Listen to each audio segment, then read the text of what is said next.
Sexta-feira, 6 de agosto de 2021. Dose dupla de hoje destrincha aí o discurso de abertura das atividades do segundo semestre do STF, pós-férias de meio de ano, né?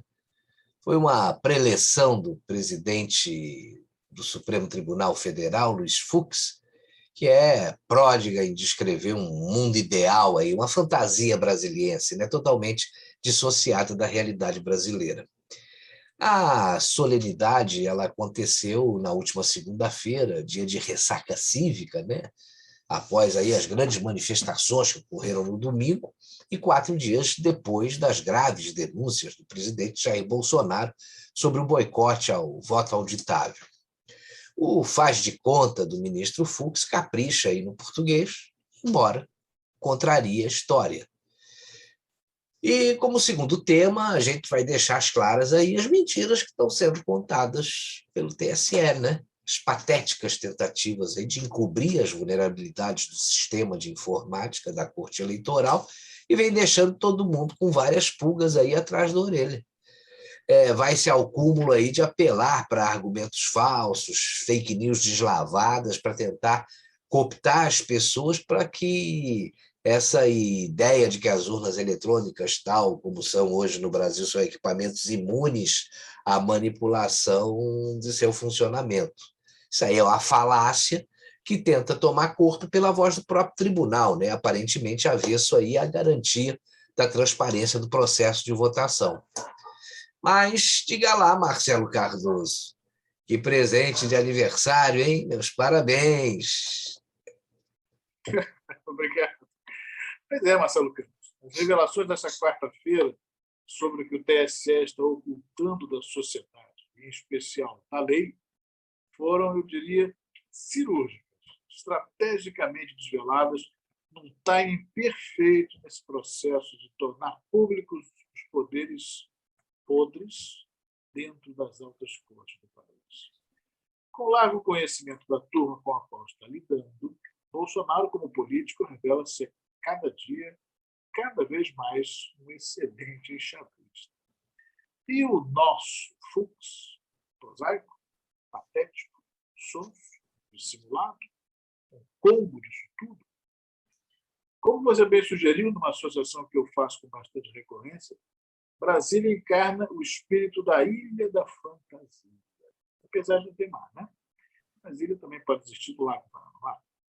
Porém, uma ilha da fantasia sem o charme do Ricardo Montalbán como anfitrião.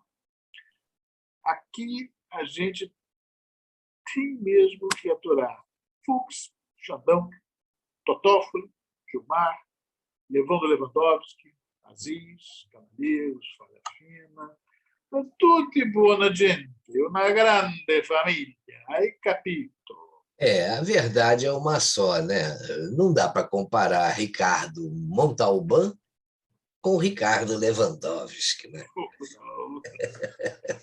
Sinceramente, Marcelo, então, olha, no mais puro espírito aí da grande pizza caminho do forno, está começando aqui no instantenews.1, mais um Dose Dupla.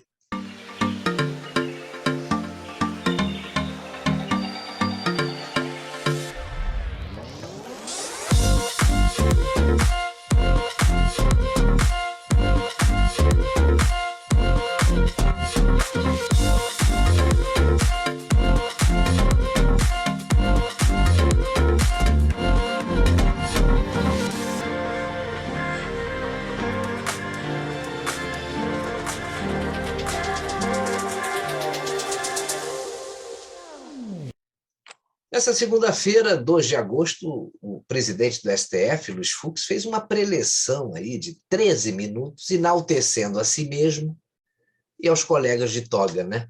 Ele teceu loas ao desempenho da Suprema Corte, quase equiparando aí a uma espécie de oitava maravilha do mundo, onde tudo é perfeito, né? E as nossas excelências, excelentíssimas, como você costuma dizer, reinam aí com absoluta competência e presteza naquele Olimpo jurídico brasileiro, né? Quando não dava para segurar e a soberba permitia, até escapava alguma verdade no meio de tanta patranha aí usada para descrever um tribunal que está bem longe de ser essa perfeição pintada por ele, né? Bem longe. Exatamente. Vamos, então, aos melhores momentos da fala do magnânimo e onipotente Luiz Fux, por sinal, um dos poucos membros da Corte com formação acadêmica e prática profissional que lhe facultam o tal notório saber jurídico, exigido em tese de todos que pretendem um assento na primeira Corte.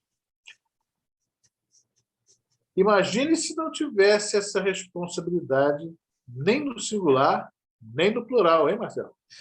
Rapaz, parece até piada pronta, né? A Corte Constitucional do país, que deveria ser a guardiã da Constituição Federal, com todos os defeitos que essa Constituição possa ter, e tem, né?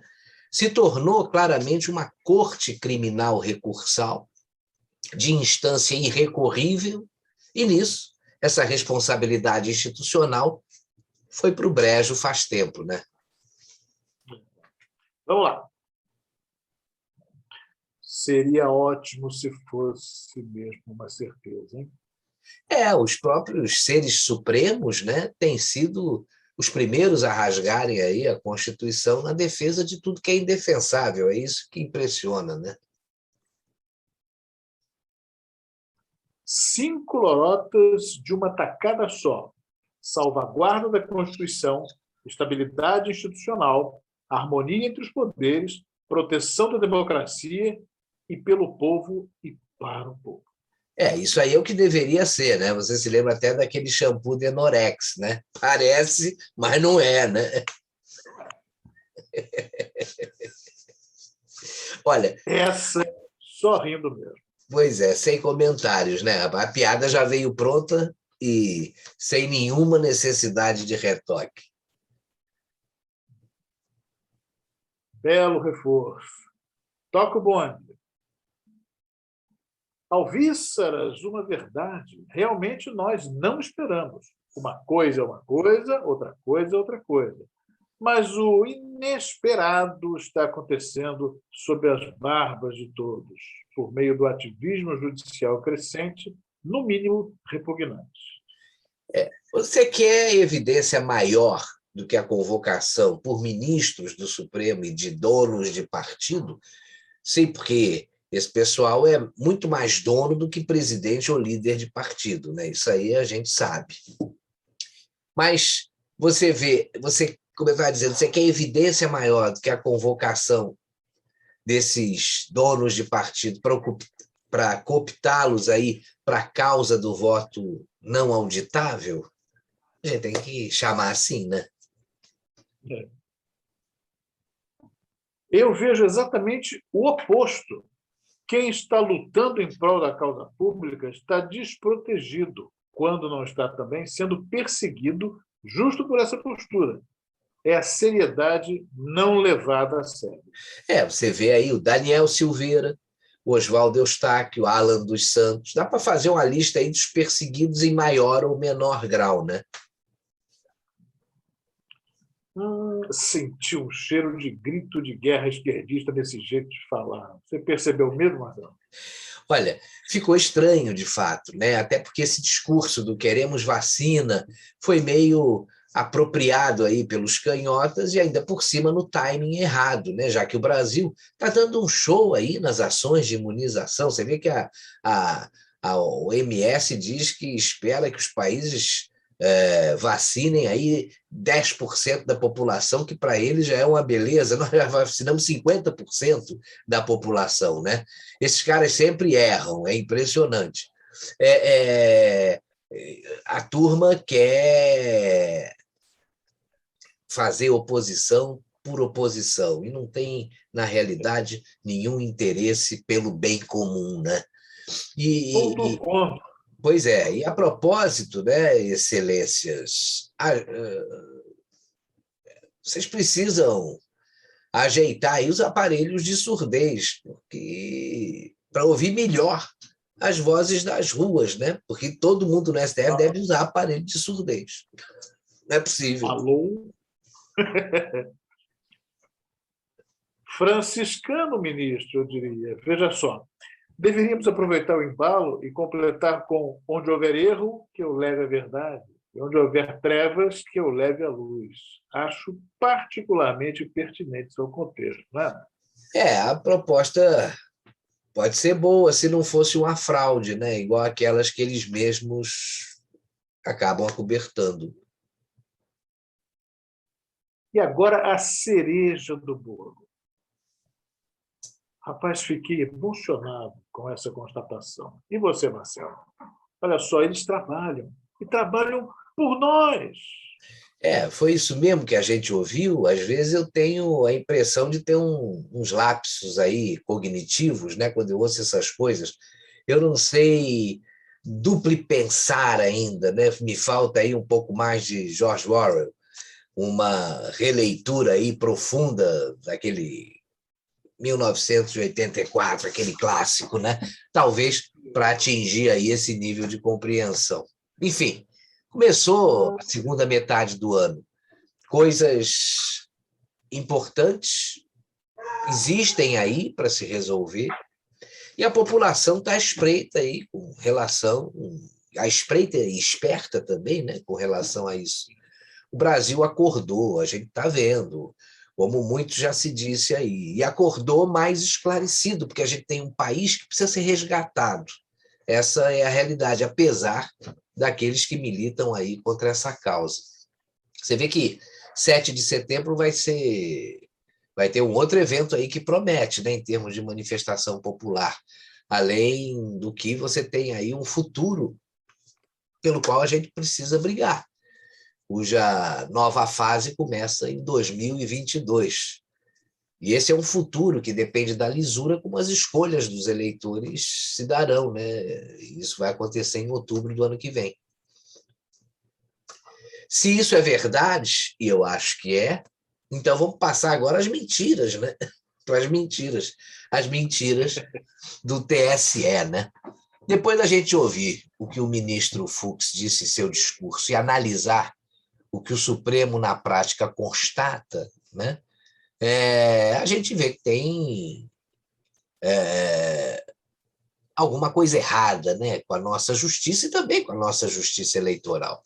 Você vê, nessa quarta-feira, o presidente Jair Bolsonaro e o deputado Felipe Barros apresentaram provas da vulnerabilidade do nosso sistema eleitoral. Isso aconteceu logo depois que o Tribunal Superior Eleitoral propôs que se incluísse aí o presidente da República no inquérito das fake news, justamente por estar disseminando informações falsas sobre as urnas eletrônicas e sobre o processo eleitoral, né? Só que isso foi aceito de pronto aí pelo ministro Alexandre de Moraes. Ninguém duvidava disso. Ninguém, eu acho, em sã consciência, tinha dúvidas de que ele acataria aí esse pedido, né?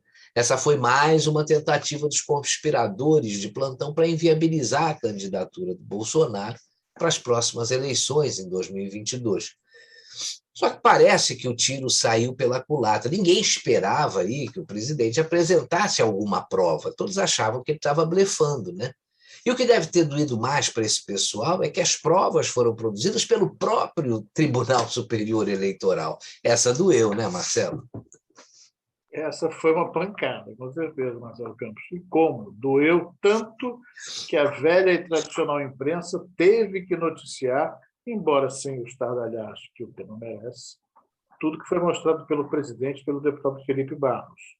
Depois, na live da quinta-feira, isso também rendeu assunto, o presidente do STF, Luiz Fux, resolveu cancelar uma reunião com os líderes dos três poderes, né, por conta própria, e fez isso numa transmissão com a expressão muito violenta, né, ele muito irritado com isso, visivelmente irritado, cancelou isso, de alguma forma sinalizando mal a continuação dessa novela. Só que a bola do Supremo baixou, né? Porque depois da revelação das provas, quer dizer, na semana passada houve os indícios que foi uma espécie de esquenta e para poder, inclusive, vir uma análise em cima do comportamento desses mesmos magistrados em função das manifestações de domingo. Quer dizer, houve uma sucessão de fatos que foi calculada, a coisa foi cirúrgica mesmo. para que hoje, ou por outra, assim, para que hoje, pensando no que aconteceu na quarta e na quinta-feira, você visse uma sequência de reações que visavam especificamente a influenciar a votação da emenda constitucional do voto auditável, né? A pressão, não do presidente em si, mas dos fatos em cima do que ia acontecer na votação, né? Agora, essa história dessas revelações, do que aconteceu, do que o Barroso sempre disse, que foi desdito pelos fatos em si, isso, em qualquer país sério, seria um escândalo. E a providência mais elementar seria afastar um ministro que prevaricou disseminando fake news. Quer dizer, um dos inquéritos que está envolvido nessa história de tentar incriminar o presidente Jair Bolsonaro é exatamente das fake news, né? E ele fica falando aos quatro ventos, pelos quatro cantos, que o sistema eleitoral é inviolável, é impenetrável, e, na verdade, ficou provado, mais do que um indício, há uma prova de que isso existe. E o único recurso que sobrou foi apelar para as mentiras, né? Por exemplo, a história de você carregar o voto para casa e tudo mais. A PEC do voto auditável, apesar de derrotada, né, na comissão, mas o Lira aí está preparando um esquema para ver se ela vai para o plenário, Plenário, né? né? Pois é. Mas, Marcelo, a realidade é a seguinte, voltando aqui ao nosso segundo assunto, nosso segundo tema. O hacker penetrou no sistema do Barroso ao longo de mais de 8 meses. E foi o próprio hacker que contou o que ele fez a um site especializado, né, chamado aí Tecmundo. E ele mandou um e-mail aí para esse site contando que tinha conseguido invadir o sistema do tribunal, quer dizer, ele então conseguiu penetrar no impenetrável, né? As invasões, eu repito aí, por 8 meses, que elas começaram em abril de 2018 e a detecção do fato só aconteceu em novembro. E aconteceu porque ele revelou ao Tecmundo. Se ele não tivesse feito isso, ninguém, mas ninguém mesmo dentro do tribunal, nem na área de sistemas, teria percebido, porque só souberam do fato após o próprio autor da invasão ter tornado essa invasão pública, né? Ao que tudo indica, esse hacker aí era um ativista e tornou público o seu feito, entende? Em princípio, efetivada aí qualquer alteração no sistema ou nos sistemas. Mas, simplesmente, ele deixou muito claro que isso é possível e expôs que o sistema tem muitas vulnerabilidades, ao contrário do que diz o ministro Barroso e outros ministros que andam falando demais por aí. Eles, a imprensa a reboque, a militância toda da esquerda, né? Todos eles sustentam o discurso. Alguém puxa e a procissão vem atrás. Mas parece que o ministro Fux, antes de passar o bastão para a ministra Rosa Weber, já tinha recebido a denúncia e não tomou providência. Pode ter sido por omissão ou para deixar bomba para a sucessora do tribunal. O sistema foi violado durante um bom período, de abril a novembro, 2/3 do ano. E isso ficou camuflado até o próprio hacker, como você lembra bem, se gabar publicamente pelo que fez na ocasião. Mas em novembro, depois já de realizar até o segundo turno. O ano foi o ano da eleição do próprio presidente da República. A ministra Rosa Weber solicitou à Polícia Federal a abertura de inquérito para apurar os fatos, como deve ser. O que o presidente Bolsonaro e o deputado Felipe Barros divulgaram é uma coisa muito séria, como você disse ontem, com bastante ênfase no seu comentário. O hacker disse que teve acesso remoto à intranet, rede interna do tribunal, e ficou navegando por esse tempo todo, explorando a rede para tentar entender como funcionava o sistema. Aparentemente, na inocência de um desbravador, que era só um curioso. Mas, bem, o primeiro ato do delegado do caso foi solicitar, claro, um relatório ao responsável pela informática, para verificar o que tinha acontecido e poder checar a veracidade das informações passadas pelo hacker.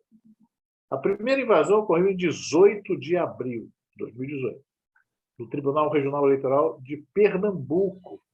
E o cara se utilizou de uma senha de uma empresa que presta serviços de manutenção telefônica para o TRE da Paraíba.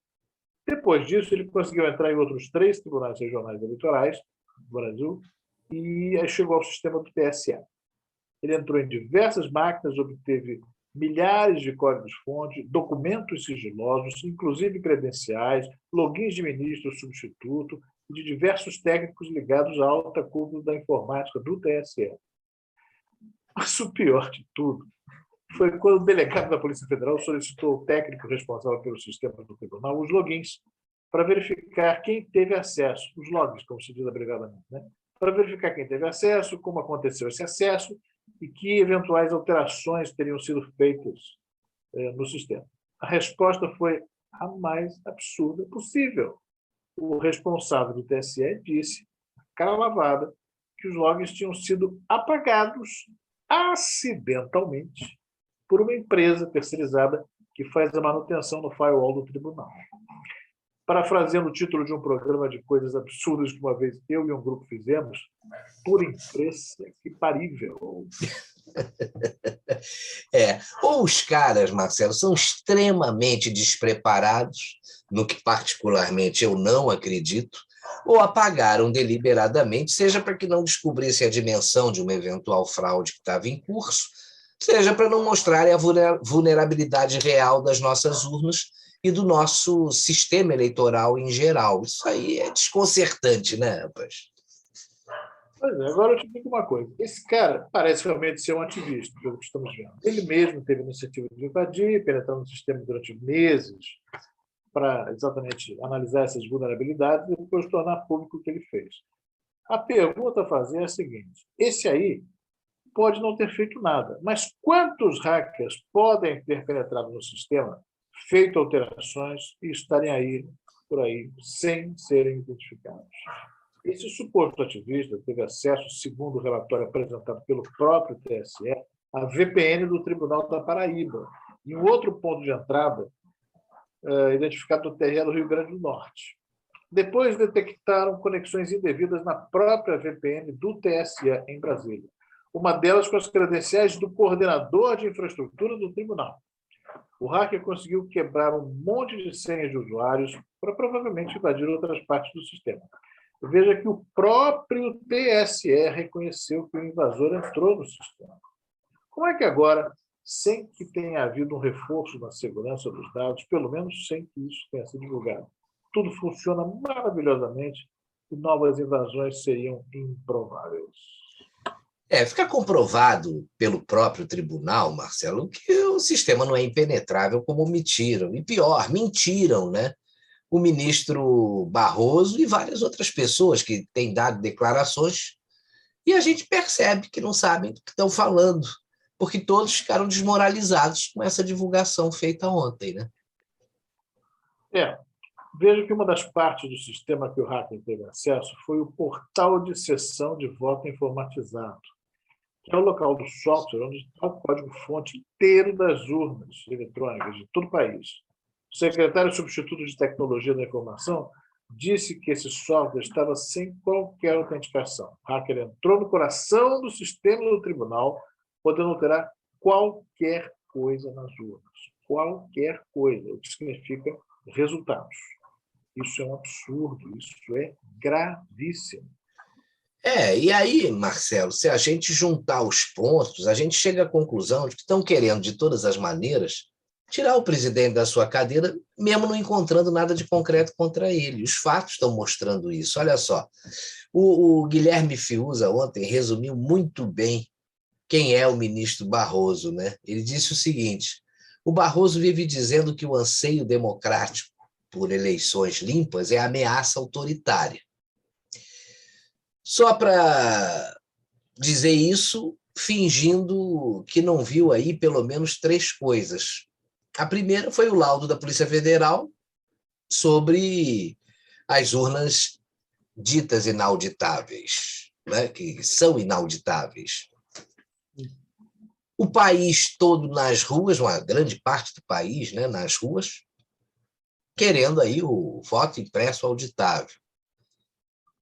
E o terceiro ponto é a própria corte reabilitando eleitoralmente um ladrão. Para mim, o Fiuza disse tudo com essas mostrando esses 3 pontos aí. A gente tem estado ligado em todas essas manifestações, e outro que fez um ótimo resumo foi o Kim Paim. Ele lembrou que nas últimas 48 horas, Lula e o PT, elogiaram a retaliação que estão fazendo contra o Bolsonaro. 2, elogiaram a urna eletrônica e a CPI. É brincadeira. E 3, falaram que, caso vençam em 2022, irão refazer a Constituição e mudar as instituições. E dizem isso em alto e bom tom. Isso é sintomático, não é?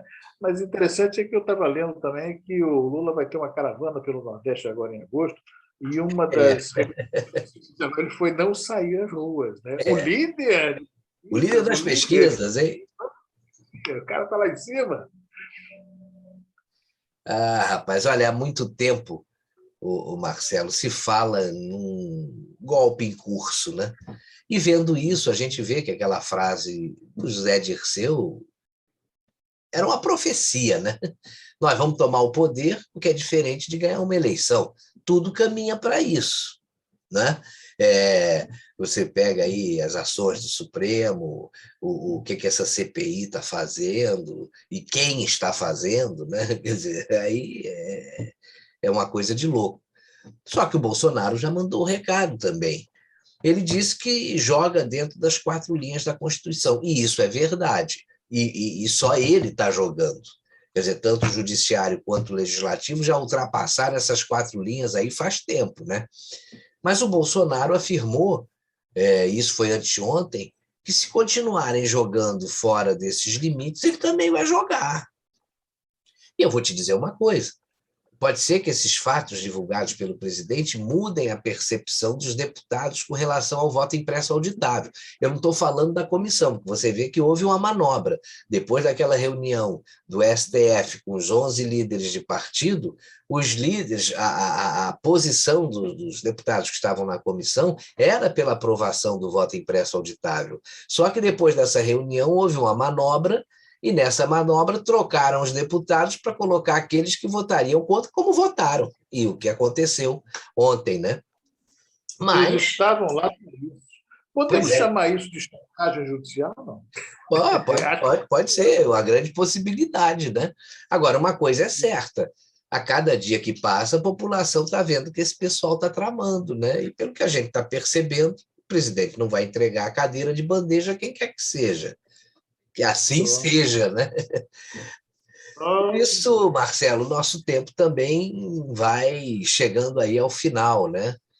Então, o nosso Dose Dupla de hoje se despede por aqui. A gente espera, só espera, né? Que esse pessoal que está cometendo essas aberrações, jogando fora das 4 linhas, juiz roubando, VAR roubando, que é pior ainda, né?